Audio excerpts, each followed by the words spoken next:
Como eu comentei no nosso grupo, a proposta, deixa eu só fechar o WhatsApp aqui. A proposta é a gente gravar os nossos encontros, tá? Então, se vocês tiverem alguma questão em relação a isso, a gente pode conversar depois.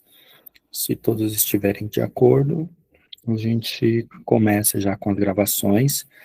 Claro, eventualmente, se vocês quiserem compartilhar um caso clínico específico, que isso possa envolver questões de privacidade, sigilo terapêutico, a gente combinou em parar a gravação e depois voltar com a gravação, que assim a gente privilegia quem está aqui simultaneamente, quem por alguma eventualidade não pôde estar presente com a gente, tá bom?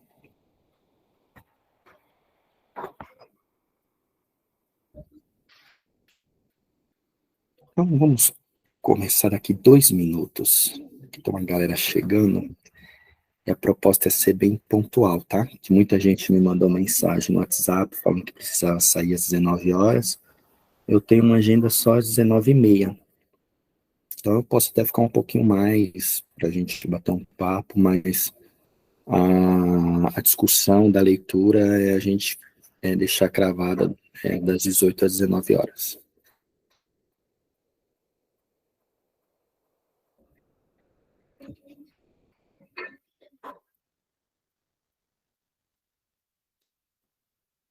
Não tem uma breve apresentação, mas para nortear as coisas que eu gostaria de falar hoje no nosso primeiro encontro oficial.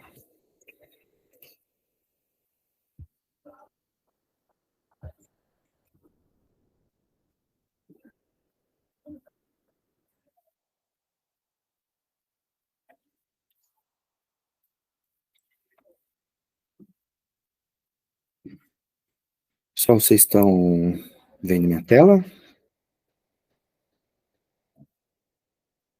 Ah, tá. O que eu ia combinar com vocês é que eu vou colocar em modo de apresentação, então não vou conseguir ver vocês quando eu estiver falando. Então, por favor, aqui é uma oficina de leitura mesmo. Então, abrem o microfone e falem, fiquem à vontade para interromper e a gente ir conversando.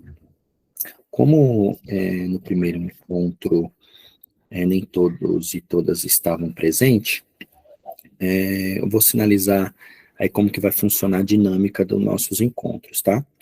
A proposta, obviamente, é que todas e todos venham com a leitura já do capítulo, que a gente vai combinar aqui as quinzenas, para que seja uma discussão, que seja troca de percepção, acrescentar outras bibliografias, concordar ou não concordar com o autor e assim por diante. Então, a única regra aqui nossa de grupo mesmo para que funcione é que vocês venham com a leitura dos capítulos. Claro que nem sempre vai ser possível, às vezes as prioridades são outras, mas se a gente conseguir manter essa dinâmica, vai ajudar bastante a que a gente conseguir ficar dentro desta 1 hora de encontro.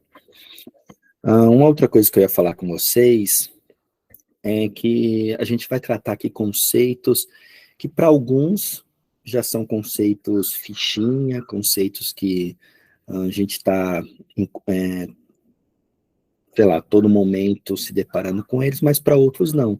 Então vamos lembrar que o nosso grupo aqui é dinâmico, em vários sentidos, é plural, nós temos gente aqui que está na graduação de psicologia, gente que tem um outro percurso acadêmico, profissional, e a psicologia não foi, não é a prioridade no momento, e assim por diante. Tem uma pessoa que me procurou que é dentista.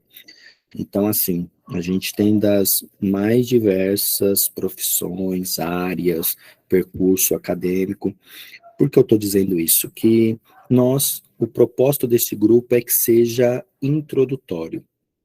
Então, o texto que a gente leu, para alguns foi tranquilo, para outros não, e a ideia é a gente trocar mesmo essas percepções e levando em consideração que tem gente aí que tem um percurso diferente e respeitar a leitura de todos e todas que aqui estão, tá bom? Vou compartilhar minha tela, aí vai ser difícil ver vocês. Vou compartilhar aqui no modo de apresentação. Vamos lá, então, gente. No primeiro encontro, eu combinei com as pessoas que estavam aqui este cronograma. Então, nós, no dia 14, fizemos uma apresentação geral. Quem não pôde estar presente se apresentou lá no grupo também, mas caso alguém queira se apresentar depois, vamos deixar isso mais para o final, para a gente não perder aqui a lógica do encontro de hoje, tá? Hoje, para quem leu o livro, existe uma introdução, uma apresentação do que é um conceito psicanalítico, e depois o próprio conceito de castração. E aí, a cada quinzena, a gente vai seguir o capítulo e os capítulos e a disposição dos capítulos no livro que nós estamos lendo. Para quem talvez não acompanhou as discussões, o livro que a gente está lendo é o do Nasio. Ele tem várias obras introdutórias da psicanálise, mas ele escreveu essa que a gente está lendo, que é Lições sobre os 7 conceitos cruciais da psicanálise. Está lá no grupo, já mandei o arquivo por diversas vezes, mas se alguém precisar, a gente tem um PDF e a gente vai divulgando lá também. Por que eu voltei com o cronograma? Que eu tive uma mudança em relação ao último.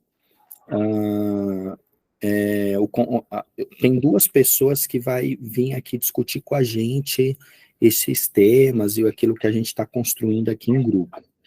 Um primeiro convidado vai vir no dia 9 de maio. Ele é o Renato Tardivo, é professor colaborador na Universidade de São Paulo e trabalha psicanálise, literatura, cinema, e escreveu diversos livros. Ele, inclusive, foi meu professor e um grande colega. Então, no dia 9 de maio, nós vamos discutir o conceito de sublimação normal, de acordo com o que a gente combinou, os 20 minutos de apresentação que eu vou fazer, e depois a gente troca umas ideias com ele, um pouco do que ele vem discutindo, o que ele consegue agregar a gente em relação à sublimação. Apareceu alguma coisa aqui. Renato foi meu professor também. Poxa, que legal, Mara. Então, vamos nos encontrar aqui de novo com ele. É super querido, e aí eu deixei ele à vontade para escolher um tema, ele escolheu para discutir com a gente sublimação.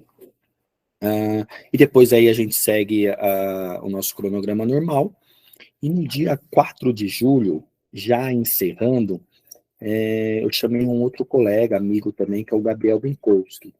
Ele é professor também na Universidade de São Paulo, ele foi professor na França, trabalha com psicanálise, migração, religião, é um grande assim transmissor do ensino de Lacan, pelo menos eu já tive boas trocas com ele.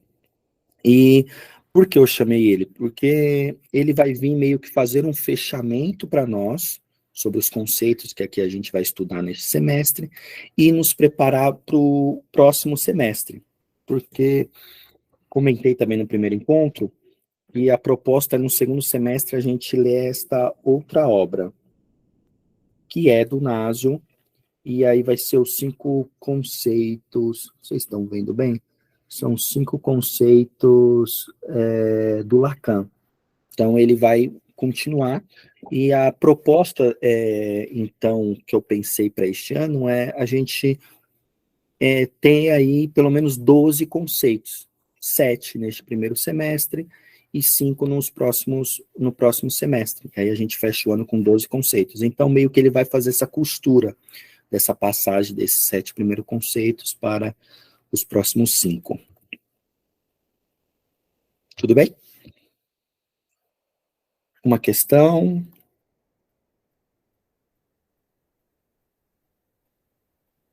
Então, bora lá. Bom, na leitura que a gente está começando aqui com o Nasio, é interessante que a abertura do livro fala o que é um conceito para psicanálise. E a gente já é pego de surpresa, ou não necessariamente, mas é uma que pode incomodar algumas pessoas, é que na psicanálise, eu diria que para muitas outras áreas, não há uma significação única para cada conceito que aqui vai ser trabalhado. Ou seja, o complexo de castração, ele tem as suas variações, tem as suas diversas leituras. A psicanálise em si, ela é um ramo gigante, com diversas interpretações, diversas leituras. Então, o Naso aqui, ele escolheu um modo de apresentar o conceito para nós, mas também não é um único modo. Se pegar, por exemplo, os dicionários comuns, estão preparando a aula de hoje, eu voltei lá para o Laplanche, ele tem um dicionário dele de psicanálise, que ele segue uma outra estrutura de apresentação de conceito. Então, tem diversos outros autores que preferem uma outra linha de apresentação, uma linha de apresentação mais histórica dos conceitos, que vai passando desde da primeira vez que este conceito apareceu no mundo da psicanálise, e depois como isso foi se transformando, até nos últimos estágios do Freud, mas, enfim, são apresentações diferentes que pode ser feito, leituras outras, em relação aos conceitos que aqui a gente vai estudar. Mas o que ficou para mim nessa introdução é que o Nasio, ele vai tentar se situar a partir de algo mais comum, algo específico, um núcleo do que é o conceito da castração. Porque isso aí talvez, inclusive, diminui um pouco da discordância, das críticas que pode ter em relação aos temas que a gente vai estudar, porque tem vários. Então, a gente leu aqui hoje, ou entre esses dias, o complexo de castração, mas complexo de Édipo, outros que a gente vai ver ainda, tem muitas críticas. A psicanálise durante muito tempo assim, sofreu, de fato, rechaço por outras áreas. Então, recentemente eu estava retomando uma obra do Antiédipo, de Deleuze e Guattari, e lá os autores, eles falam muito criticamente do complexo de Édipo, e como o Freud estava circunscrito numa determinada época, num determinado povo, numa família europeia, e a partir daí ele universalizou tudo isso. Então, sim, tem críticas. Mas lembremos que o propósito aqui é a gente passar por esses conceitos. Quem está sendo introduzido na psicanálise é importante, quem já tem um percurso longo também é importante revisitar. Então, até na minha leitura, eu fui me deparando com coisas que eu pensava assim, nossa, não é que faz sentido, nossa, eu me perdi isso há um tempo, fazia tempo que eu não retomava. Eu estava lendo essa semana e eu tive um paciente que eu estava atendendo, e aí ele trouxe um negócio que eu falei assim, nossa, olha ali a formação do complexo de Édipo, que ele estava comentando em linhas gerais, assim, que a mãe, ele se dá muito bem com a mãe dele, e com o pai dele ele não tolera de jeito nenhum. Mas com a irmã era inverso. E ele falava, nossa, isso é muito estranho, que com a minha irmã ele se dá muito bem com meu pai, troca ideias por horas, e eu não consigo fazer isso. E eu falei, assim, são coisas que a gente vai se deparando, e aí depois a gente abre para discussão e vê como isso vai se desenrolando aí com as nossas leituras, tá bom? Mas é interessante que, neste primeiro momento, o autor meio que já define por onde vai, o caminho que ele vai trilhar em relação aos conceitos.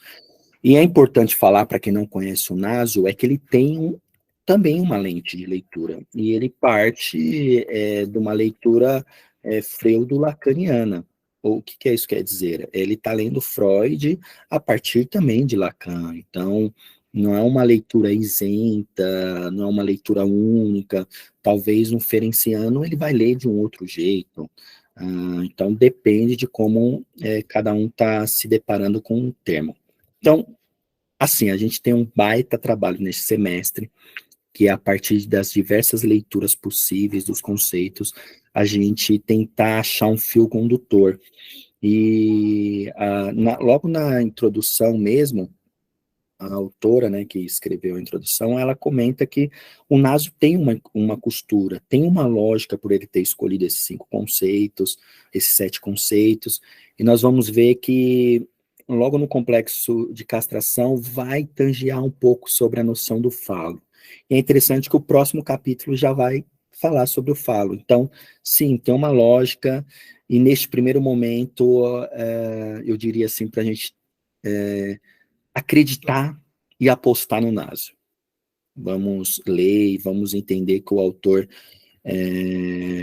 tem um porquê da apresentação desses conceitos e como vai ser apresentado. Gente, eu já falei demais nesses minutos de apresentação e eu queria ouvir vocês antes de entrar ainda no complexo de castração. Mas o que vocês acharam desta introdução? O que vocês acharam desta leitura? Como que o autor pensou nos conceitos? Este fio condutor? Vamos lá.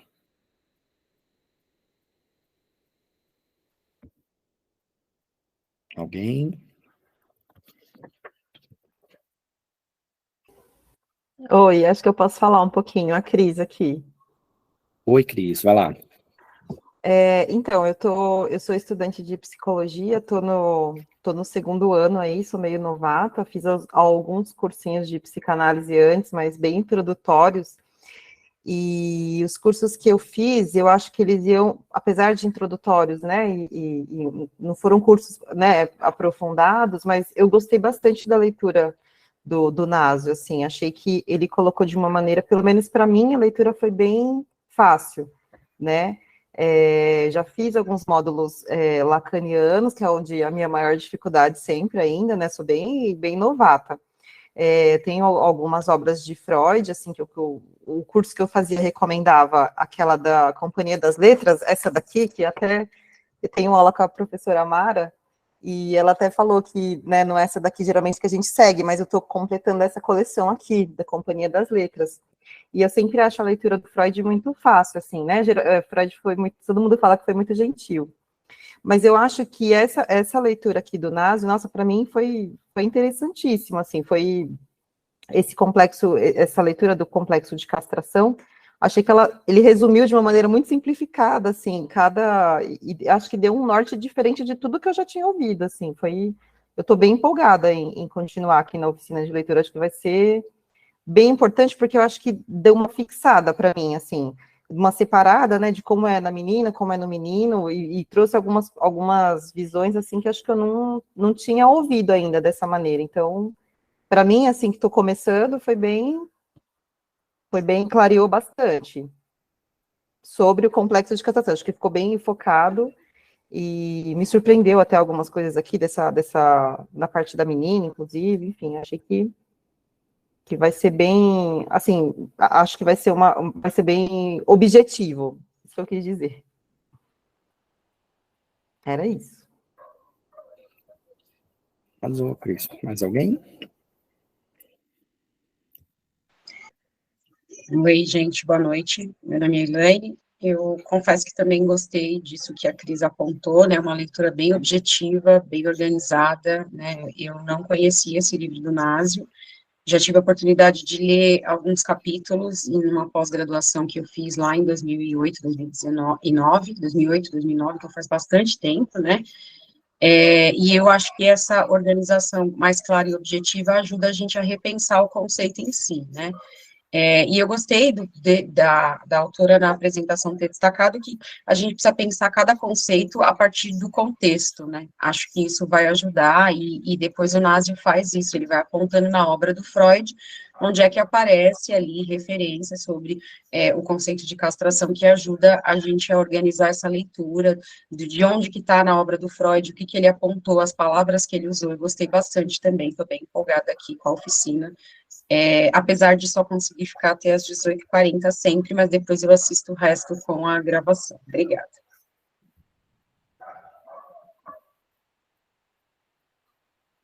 Obrigado, Elaine. E aí, pessoal? Vamos seguir mais um pouco, então, e depois a gente vai discutindo aqui. Tirei a apresentação para facilitar e eu conseguir ver vocês. Agora vamos lá. Então, eu deixei este quadro aqui, porque esse quadro resume bem aqui como que ele apresenta o complexo de castração para nós, tanto numa visão mais do menino e depois na visão da menina. Então, vamos lá.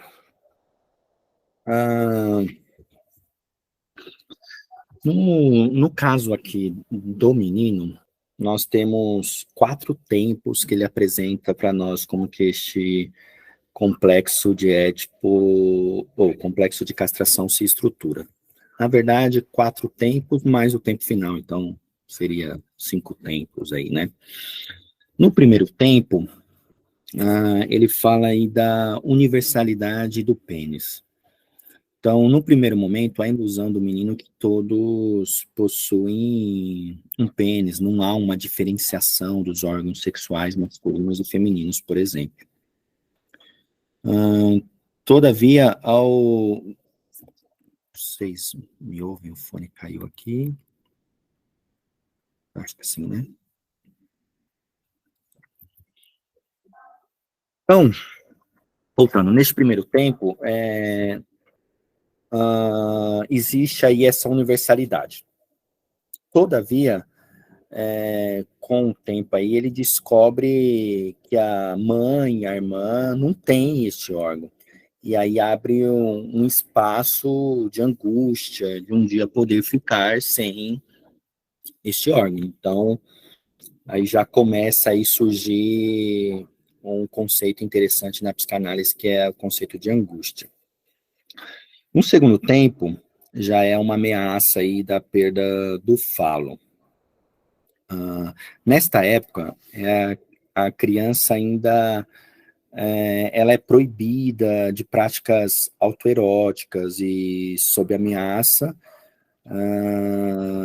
assim, a mãe, o pai pode ameaçar a criança caso continue apalpando e pode inclusive perder o seu membro. Então, para o Freud, esta ameaça ela não está incluída apenas a perda do objeto em si, mas também de possuir, inclusive, este objeto amado, que envolve outras, sabe, não é apenas o objeto em si. Então a gente, no segundo capítulo, o Naso vai discutir um pouco mais sobre o falo e tal, mas pensando hoje aqui no complexo de castração, existe uma ameaça por parte do pai, dos pais que ali estão. E lembrando que sempre aqui a gente tem que ter em mente que é a figura do pai, a figura da mãe, e que aí o Freud desenvolve, aí tem todas as questões que eu já coloquei no início, que tem sim as suas críticas, mas vamos se ater ao texto aqui para a gente não perder a leitura que foi feita, e aqui eu estou compartilhando a minha leitura, e depois vocês fiquem à vontade também. Mas aí há um terceiro tempo no complexo de Édipo, no complexo de castração, que é descobrindo que outras pessoas também não têm o pênis. Então, a criança de início, ele não descobre que a criança, ela, como é que eu posso falar? A criança no início, ela não descobre que os outros não têm o pênis, porque como lá na primeira etapa, a gente está falando de uma universalidade. Então, o menino tem, diante dos olhos, as pessoas são iguais a ele, não existe essa falta. E só então, quando se depara com este olhar que o outro, ou que uma menina, ou a própria mãe, não tem o pênis, por exemplo, é que ele começa a retomar as ameaças que ali foram feitas no segundo estágio, no segundo tempo.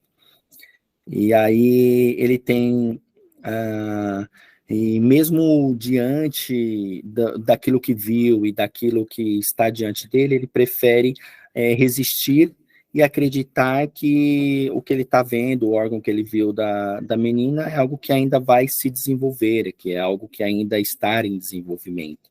Então, é uma negação daquilo que está vendo. E, por fim, nós temos o quarto tempo, que, de fato, ele entende que a mãe é castrada. Como no terceiro tempo, o Naso até comenta que o menino ainda tinha contato apenas com as meninas, com a criança, com a irmã, com uma colega, então ele ainda preservava uma ideia que a mãe ainda era dotada deste objeto masculino. Mas chega um momento no desenvolvimento da criança que ela também, ele começa a ter a percepção que a mãe não tem. E quando ele descobre que a mãe não tem, é aí que começa, de fato, a angústia de castração. E o Naso destaca, a partir do Freud, que há dois fatos para ocorrer o complexo de castração. É a visão da ausência do pênis na mulher e as lembranças de ameaças. Então, quando a gente tem este combo, a criança primeiro começa no estágio da universalidade, depois vai descobrindo aos poucos que nem todos têm aquela fantasia que ele tinha de início. Então, e aí a partir daí soma-se com as ameaças verbais dos pais em relação a que se continuar se acariciando com práticas autoeróticas, que crianças têm essas práticas, e é interessante relembrar que isso é disruptivo no momento do Freud. Quando o Freud está falando isso lá na época dele, se tinha ainda uma percepção da criança como uma criança pura, imaculada. Então, quando ele vem com a teoria da sexualidade, que aqui nós estamos fazendo um recorte muito específico de toda a teoria da sexualidade do Freud, que a gente está olhando apenas a castração, e ver o quanto que isso foi disruptivo para aquele momento. O Freud está trazendo uma teoria que como que a criança concebe a sua sexualidade. Aqui a gente está falando em pouco tempo, aqui uma parte de um todo que é muito mais amplo e muito mais complexo que a teoria da sexualidade desenvolvida pelo Freud. Mas lembremos que ainda a gente está tudo... aqui a gente está tudo no plano do inconsciente. Então, a gente está falando aqui da angústia de castração, como que a criança está percebendo tudo isso, como que ela vai se desenvolver a partir disso tudo no plano da inconsciência. E o Naso, se eu não me engano, nas primeiras páginas ele fala do caso do pequeno Hans.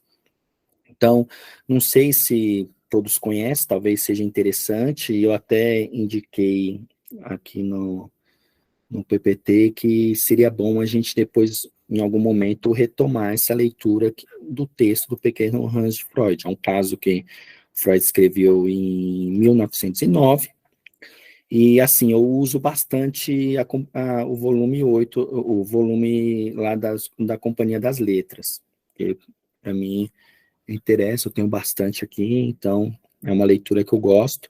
Então, o Pequeno Hans, o texto está no volume 8 da Companhia das Letras. E, em rápidas palavras, falando para quem não conhece este caso, né, Freud começa a ter relatos do Pequeno Hans quando ele tinha 3 anos e meio, por meio de correspondências que eram trocadas com o pai da criança. E a criança tinha uma característica específica, porque ele tinha medo de cavalos, de sair de casa, de ser mordido, ou até de cair num carro conduzido por um animal. Aos 5 anos, Freud conhece pessoalmente o menino, e assim, ele percebe uma curiosidade que o menino tinha a respeito da sexualidade. E a gente vai ver, em toda a teoria da sexualidade em Freud, que uma das coisas que marca este período é o período quando a criança começa com os porquês. Então, as crianças começam, mas por que isso? Por que aquilo? E por que não desse jeito? É este momento de curiosidade, inclusive a respeito da sua própria sexualidade. Uma vez, a mãe viu um menino com a mão nos seus órgãos genitais e ameaçou que ia cortar aquele órgão, que inclusive ia falar para o pai e o pai iria se responsabilizar por fazer aquele corte. E aí Freud já começou a desenvolver a sua teoria. E interessante que lá no texto conta um caso não, né? O Freud está relatando todo este caso do pequeno Hans, e aí ele faz um desenho representando um cavalo. E o Freud percebe ali no desenho da criança que naquele desenho tinha muitas características que se assemelhava muito ao pai. Então, ele até uma hora comenta assim, fala assim, nossa, parecido com seu pai. E a criança assente e fala que sim, é muito parecido com o pai. E aí a gente vê tudo inclusive o sentimento do Hans em relação ao pai, porque ele gostava assim do pai, mas também tinha sentimento hostis em relação a ele. Feito este recorte, é mais para a gente entender que tem toda a teoria e tudo aquilo que o Freud escreve, que o Freud vai desenvolvendo durante os anos, é baseado em seus casos clínicos, nos seus trabalhos clínicos. E para finalizar aqui a parte e toda a teoria em relação ao menino, a gente tem o término final, que se termina aí todo o complexo de castração e começa o complexo, e por consequência também finaliza o complexo de Édipo. Por quê? Nessa irrupção da angústia de castração, o menino ele aceita a lei da proibição e opta por salvar o pênis. E ele renuncia à lei, ele renuncia à mãe e reconhece a lei paterna. E aí se encerra a fase do amor edipiano. E é interessante que, isso talvez eu ia falar um pouco mais na frente, mas no complexo de castração a gente já tem muito uma questão de uma compreensão de como a criança assume as suas próprias faltas, os seus próprios limites, como ela interioriza a lei externa, e o complexo de castração e o complexo de Édipo não serve para isso. Nós vamos ver uma diferença depois na menina, mas o término aí do complexo de castração é também o término do complexo de Édipo. Gente, eu tô falando do complexo de Édipo, eu sei que talvez seja chovendo molhado, a gente tem gente aqui dos percursos mais diversos, como eu sinalizei, mas fazendo um preâmbulo rápido sobre o complexo de Édipo, tá? Talvez seja algo que o autor aqui não tem um capítulo reservado sobre o complexo de Édipo, mas é algo que a gente vai se deparar aí conforme a gente for fazendo as nossas leituras. Rapidamente, o complexo de Édipo ele é baseado na tragédia grega, do Édipo Rei de Sófocles. Ele foi escrito aí muitos anos antes de Cristo, acho que foi uns 400 anos antes de Cristo, e Freud usou para descrever o sentimento amoroso que a criança tem pelo progenitor do sexo oposto, e hostil em relação ao progenitor do mesmo sexo. Então, ou seja, a criança, o menino tem um relacionamento mais amoroso, afetivo com a mãe, e mais hostil com o pai, e assim por diante. Isso é difícil estabelecer anos na psicanálise, isso aí tem inúmeros debates em relação a isso, mas é mais ou menos isso ocorre entre os 2 a 5 anos de idade, com, claro, as diferenças entre os meninos aí e as meninas, para o Freud. Mas, falando rapidamente sobre a peça do Édipo, que isso também nos faz situar como que ele pensou, como que o mito do complexo de Édipo foi algo que ele trouxe para a psicanálise, lembrando que não é um único mito. Freud trabalhou, sim, com outros mitos da psicanálise, então, outros mitos que ele foi importando para a psicanálise, isso é importante salientar, que muitos aí que no senso comum, que, sei lá, perpassou pela psicanálise por um tempo, ouve muito falar do complexo de Édipo e da preponderância que alguns dão a este complexo, mas não. Existe outros complexos que Freud veio trazendo aí para nós no percurso da psicanálise.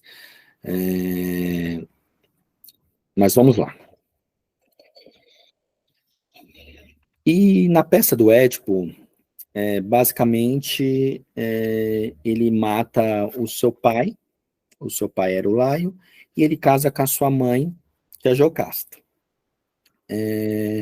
Mas, falando um pouco mais em detalhes, Laio, seu pai, um dia ele foi advertido por um oráculo lá do Delfos, que seu filho o mataria e desposaria sua própria mãe.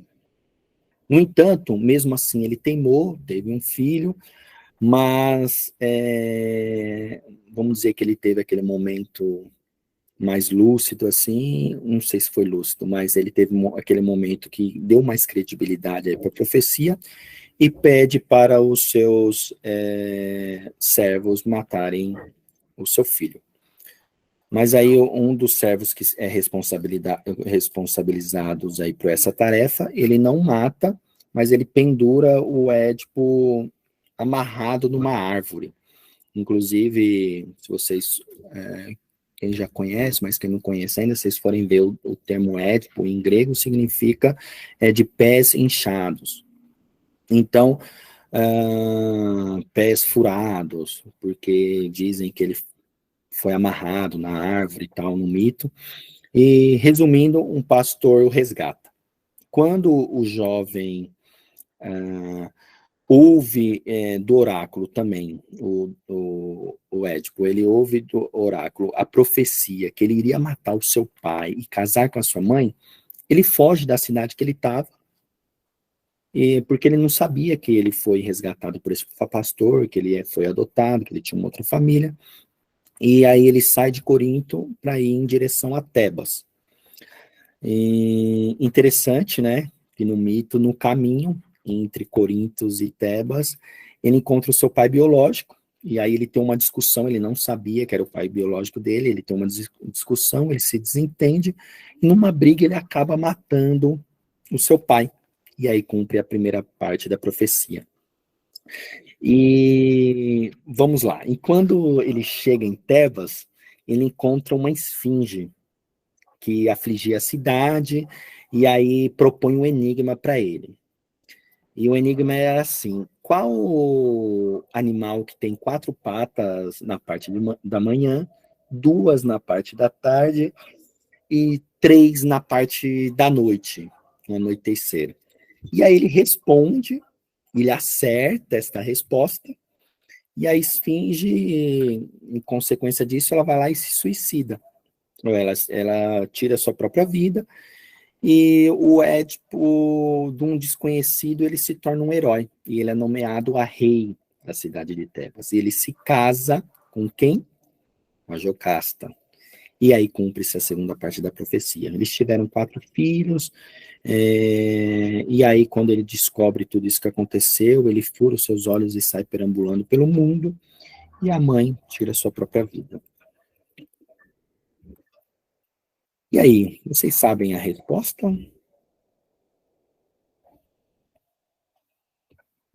do enigma? De manhã, 2 patas.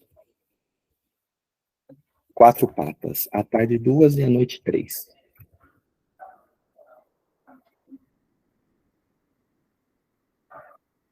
Não? Alguém deve saber, sim, mas só não quer falar. Mas vamos lá. E aí o enigma é que ele descobre que é o homem, a mulher do ser humano em si, isso. Que ao longo da sua vida, quando está engateando, ainda é criança, está com as suas quatro patas. Quando se torna adolescente, adulta, duas patas. E à noite, quando já está mais velho, usando três patas, contando com a bengala. E aí o Édipo descobre isso, se torna um rei, mas para a própria condenação, porque ele acaba casando com a sua própria mãe. Então esta é a história do Édipo, e a partir daí que o Freud escreve a sua própria teoria. Pessoal, já é 6h41, eu vou passar para o esquema da menina, que tem sim algumas diferenças, e aí a gente já abre para uma discussão final, tá? A diferença mais... Não vamos começar pela diferença, não. Vamos falando dos tempos, que aí a gente já vai percebendo aí as diferenças. A menina, no primeiro tempo, ela ignora a diferença entre o sexo e entende que o seu clítoris, por exemplo, tem o mesmo valor que o órgão masculino. E aí ela acredita também na universalidade. No entanto, tem um segundo tempo, a menina observa, ao observar o órgão do menino, percebe que não tem, que não possui aquele órgão. Então surge um sentimento de inveja, pois quer ter um pênis também. Enquanto que no menino, ao ver, ele teme ser castrado, a menina já se percebe de imediato que ela está castrada. Então, o menino vive a angústia da ameaça de ser castrada, enquanto a menina, a inveja daquilo que viu. Gente, aí começa o terceiro tempo. Ela, no primeiro momento, ela pode até entender, a criança, que ela é um caso particular. Mas quando começa a se deparar com outras mulheres, com a própria mãe, por exemplo, percebe que não é um caso isolado. Então começa a desprezar a mãe por não ter distribuído aqueles atributos fálicos e não ter ensinado a valorizar, inclusive, o seu próprio corpo. E aí começa já um outro conceito aí que a psicanálise trabalha bastante, que é ressurge o ódio que estava recalcado na primeira separação, na perda do seio, ou seja, a criança, ela sente que um ódio pelo aquele momento de desmame, e a menina, ela revive isso num segundo momento aí de separação. O mundo tá caindo toda hora. Só um... Então, diante da segunda separação, que a menina vive em relação à mãe, ela toma o pai como um objeto de amor. E aqui a gente começa já a sentir uma diferenciação relevante em relação ao complexo de castração para a menina e para o menino, que é no quarto tempo, como que a menina ela vai vivenciar este complexo de castração e como que ela sai deste complexo. O Nasio, a partir do Freud, ele diz que há 3 aí atitudes para a menina, vamos dizer, nortear todo o seu desenvolvimento infantil. A primeira atitude, ele fala que é a ausência da inveja do pênis. Então, a menina, diante da falta, ela prefere não tocar no assunto, desviar de toda a sexualidade, e logo a inveja não tem espaço. Existe um outro momento aí que o Nasio destaca, que a criança, ela pode ter a vontade de ser dotada de um pênis, e diante da falta, ela nega a castração e acredita fortemente que um dia possuirá um pênis, e portanto, não desiste desse desejo em possuir um dia um pênis. Mas tem aí um terceiro momento aí para o Nasio, que é a vontade de ter substitutos do pênis, e é reconhecendo imediato e definitivo a castração. Então, a criança se reconhece de imediato este momento da castração.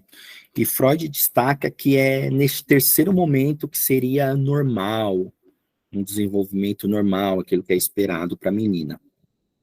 E aí tem algumas mudanças que ocorrem nesse desenvolvimento normal. A primeira, há uma mudança, então, como a gente já percebeu aí no terceiro tempo da menina, o pai começa a ocupar o lugar da mãe, e o vínculo com a mãe vai até quando se descobre que a mãe é castrada. Depois, o pai começa a ser aquela figura que vai ser depositado os sentimentos mais ternos e todo o amor da criança. Também existe uma mudança que é esperada nesse desenvolvimento normal, que é da zona erógena. Então, aquilo que era o clítoris, ele cede lugar à vagina. E até a descoberta da castração, era o clítoris que seria a zona erógena, mas no decorrer dos anos, há esse deslocamento. E um terceiro, vamos dizer assim, um terceiro desenvolvimento normal, esperado, para a criança seria que chegaria um momento que a menina teria essa mudança, então não seria mais o pênis, não seria que seria um objeto de desejo, mas aí o objeto de desejo começa a ser o filho, ou seja, depois a vontade de ser mãe da criança. Gente, tem questões, eu sei que não é algo assim, apesar de ser uma leitura fácil, ao mesmo tempo é uma leitura circunscrita naquele momento, na leitura que Freud fez para aquela época, então tem muitas discussões que a gente poderia fazer. Temos mais uns minutinhos finais aqui para finalizar mesmo nossa discussão. O que eu só queria, antes de começar mesmo, é refletir um pouco no que é o complexo de castração, em linhas gerais, saindo um pouco aí dos estágios, aquilo que foi discutido, aquilo que o Nasio apresentou, mas eu trouxe esse textinho que nos ajuda a entender o complexo de castração. A castração, ela indica uma experiência psíquica, deixa eu ver, calma aí, eu não mudou o slide. A castração, ela indica uma experiência psíquica vivida pelo infante, em que as interdições e as leis começam a fazer parte da vida humana. Essa experiência do complexo de castração, em relação à suposta mutilação dos órgãos sexuais, inclusive fantasiada pela criança, é inconsciente e será decisiva na constituição dos sujeitos. É importante neste momento que a criança entenda e internalize que não terá todo mundo sob a palma das suas mãos, e os limites impostos são fundamentais. A figura do pai, por exemplo, como castrador, representa essa lei moral de ameaça, dever indicando o que é permitido e o que é proibido. Isso aí é algo que eu fui construindo pensando em linhas gerais sobre o complexo de castração. Agora é com vocês. Falem aí o que vocês acharam, e aí a gente abre para uma discussão. Gabriel, eu até coloquei aqui nas mensagens, e aí também peço desculpas, mas às 19 em ponto eu terei que sair. Mas depois eu assisto o final da gravação, tá? Eu percebi, assim, que o autor fala sobre as semelhanças, ele também fala sobre as diferenças, quando ele fala do menino e menina, né? Em alguns momentos ele fica fazendo essas comparações. Mas eu não percebi o ódio ao perder o aleitamento materno no menino. Então, quer dizer, a menina tem um ressurgimento do ódio, né? Quando ela descobre que a mãe não é fálica e que a fez menina. Então, um ressurgimento do ódio. Mas o menino também perde, né, o aleitamento materno. Ali nos 5 anos ele já perdeu. Não tem alguma Freud fala sobre isso também, porque, de certa forma, ele perde o prazer de mamar ali também, né? Sim, sim, sim. É que o Nasio, ele retoma que há um segundo tempo na menina, enquanto que o menino não vivencia esse ódio. E na menina, sim, esse ódio é vivenciado, então por isso que ele destaca como um segundo tempo. Mas, obviamente, o menino sente o ódio, sente a separação pelo desmame, né? Mas sim, é algo que acho que a gente pode ver, Cris. Se eu achar mais alguma coisa, algum texto específico, eu até trouxe aqui as referências. Não fiz referência à APA, porque senão eu ia ficar uma hora só colocando, mas eu trouxe algumas referências de textos aí que eu sei que tem algum destaque. E aí eu trouxe de acordo com como eu disse, da Companhia das Letras, e o volume que está, e o ano. Aí a gente pode ver se tem mais alguma coisa sobre este momento no menino. Mas sim, na menina o destaque é maior porque tem esse segundo momento do ódio. A Vivi, ela comentou, gostaria que comentasse um pouco mais sobre o nascimento do complexo de Édipo para a menina em comparação Gabriel, com o fim do complexo. Oi. Posso só complementar o que você estava falando, que a Cris Por favor. questionou? Eu não sei, é o meu ponto de vista.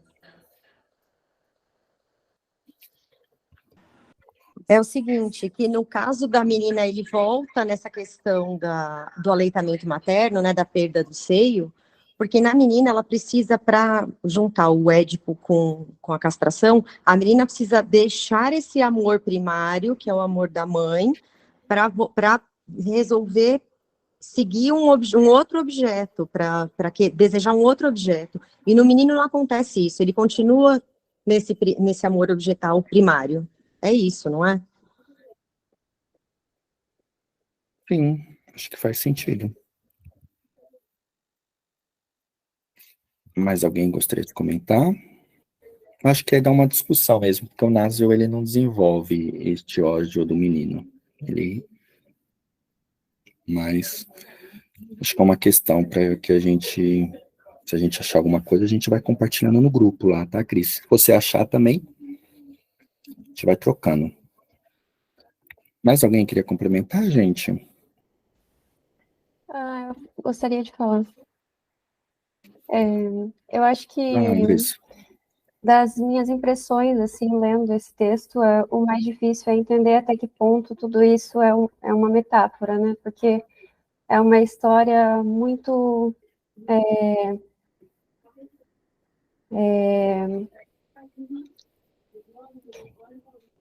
é uma história muito bem definida, né? Parece até um mito também, quando a gente lê. E aí, como transpor isso para o nosso tempo e entender isso como metáfora, né? Eu quero pegar um gancho na Andressa, assim.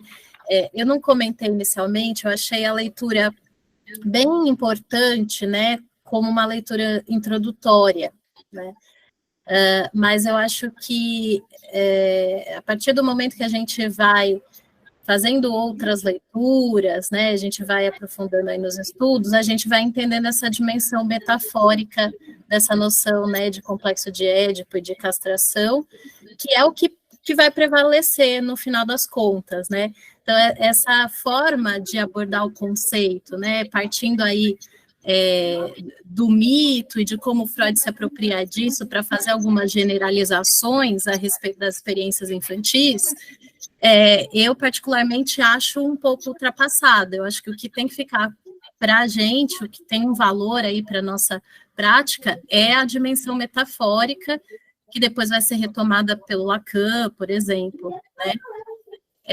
E eu confesso que essa parte do texto também me gerou dúvida, né? Quando ele fala que, segundo Freud, eu até destaquei aqui, eu assinalei, né?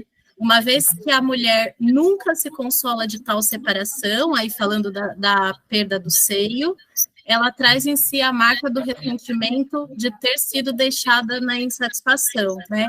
Eu também não entendi, porque me parece que no menino isso também acontece, Então, acho que a gente precisa realmente buscar alguma referência para ajudar a gente nessa compreensão.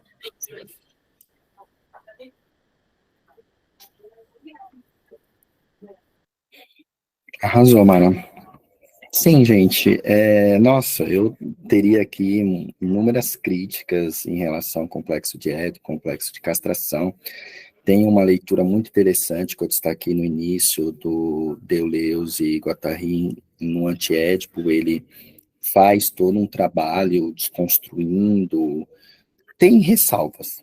Tem sim ressalvas, de acordo com o Lacan, como a Mara destacou, Lacan começa a fazer uma outra releitura do complexo de Édipo, complexo de castração, que para mim faz mais sentido, sim. Mas eu acho que eu sinalizei no começo, eu acho que é importante a gente passar, a gente ter isso em mente, que tem essa construção dentro da psicanálise, e aí a gente avançar. Claro que se a gente hoje tivesse aqui entre alguns psicanalistas raízes, ainda existe gente que leva isso a ferro e fogo, mas tem outros que avançaram e outros que tiveram outras leituras, inclusive, ao meu ver, mais interessante. Agora, a Vivi Gomes, ela comentou, gostaria que comentasse um pouco mais sobre o nascimento do complexo de Édipo para a menina, em comparação com o fim do complexo de Édipo para o menino. Vou tentar, tá? Mas as pessoas que estiverem aqui, fiquem à vontade também para comentar, tá? Ao meu ver, Vivi, estou chamando de Vivi porque é o nome que apareceu aqui, tá?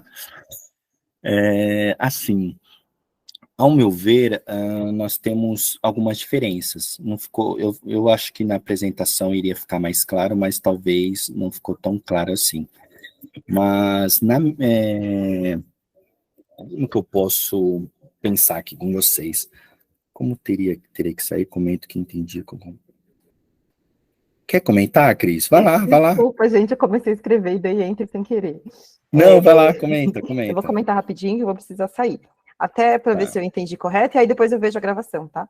Eu entendi que, acho que isso ficou claro nos textos também, mas acho que talvez gerou até um rememorar, porque entendo que ali no tempo final, o complexo de Édipo para o menino, aliás, o complexo de castração se encerra com o complexo de Édipo também, né, e aí ele assume que ele não quer perder o falo, então ele renega a mãe, né, é isso que eu entendi do texto.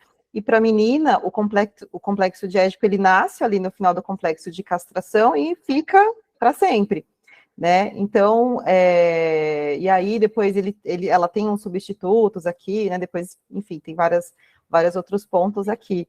Mas eu queria entender, só para comentar se eu entendi isso mesmo, se a minha dúvida é a mesma da Vivi, se o comentário que ela gostaria que fizesse em relação a essa diferença, né? Que eu acho que até eu já tinha visto sobre isso, mas acho que ficou meio surpreendente, né? Poxa, meio injusto, né? O menino, naquele momento, então ele encerra o complexo de castração, o complexo de Édipo, e a menina inicia e fica para sempre com essa missão aí, né? Missão dela mesma de ficar sanando essa inveja, essa revolta. É isso, gente. Eu tô indo e depois eu vejo. Desculpa aí ter que sair, ter um compromisso mesmo. Obrigada, gente, adorei. Obrigado pela participação. Gente, a gente já precisa finalizar também, mas eu acho que a Cris resumiu bem a diferença, e é meio que assim, na teoria do Freud, o menino está bem resolvido, né? O complexo de castração, o complexo de Édipo, ele não carrega isso para o desenvolvimento dele, enquanto na menina, o complexo de Édipo continua e carrega por toda aí o desenvolvimento da menina. São questões. Vivi, mas era isso ou você tem algo a mais para complementar?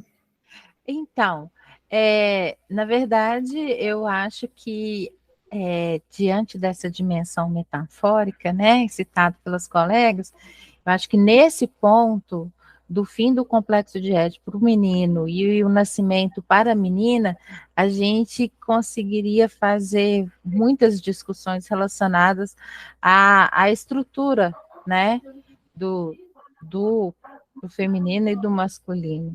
né? Porque aí surge a questão de identificação, né? E uma série de outras questões que são tratadas hoje na contemporaneidade, né? Eu acho que o tempo está curto, mas eu acho que daria para falar muita coisa aí nesse ponto. Era isso.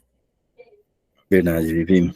E assim, não sei se vocês repararam, mas nas outras edições do livro, não se começa pelo complexo de castração. Então, há uma reorganização, porque eu diria assim que nesta versão começou pelo ponto mais frágil, não frágil, mas que tem mais discussão dentro da psicanálise, que é o complexo de castração e o complexo de Édipo. E sim, a Vivi tem razão, isso tem tudo a ver com identificação, tem outras coisas que o autor depois vai discutindo nos próximos capítulos. Gente, ficamos por aqui. Eu gostei do encontro, nossa, tem muitas discussões, mas assim, o que eu queria reforçar é que o grupo continua, tá? Então, se vocês tiverem ideias, toparem com outras leituras, quiser propor outras coisas, eu tenho 2 artigos que eu li para preparar a aula aqui rapidinho para vocês, que eu vou mandar lá também. Inclusive tem uma autora que ela propõe uma leitura mais atualizada do complexo de Édipo, então talvez seja interessante aí para as nossas discussões. Espero que vocês tenham gostado. Como eu disse, é uma questão de confiança no autor, tem coisas interessantes para a gente ler. Nossa, quando a gente for discutir identificação, dá para a gente, nossa, falar tanta coisa interessante e legal, atual. Então, é meio que um voto de confiança para que vocês continuem na leitura. Por fim, a Mara comentou, me parece que faria mais sentido o conceito de falo ser abordado. Eu também percebi isso, acredita? Porque aí, na leitura, eu tinha que toda hora, existe uma diferença, tá, gente? O pênis não é falo e o falo não é pênis. Mas quando a gente está lendo, toda hora eu falava, calma que senão até eu ia acabar me confundindo aqui, existe uma diferenciação, então o falo vindo antes talvez faria mais sentido. Gente, mas é isso, obrigado pelo encontro, obrigado pela disponibilidade, e vamos nos falando lá no grupo, espero que vocês tenham curtido, e qualquer crítica, sugestão, vocês fiquem à vontade para mandar lá no grupo ou no privado, e a gente vai se ajudando e se entendendo. Tá bom? Lembrando que a gravação vai ficar no YouTube, depois eu mando o link para vocês. Obrigado, uma boa noite e até mais. Obrigada. Tchau, tchau. Tchau, tchau. Obrigada também. Tchau, pessoal. Boa noite. Valeu. Boa noite, pessoal. Tchau, tchau.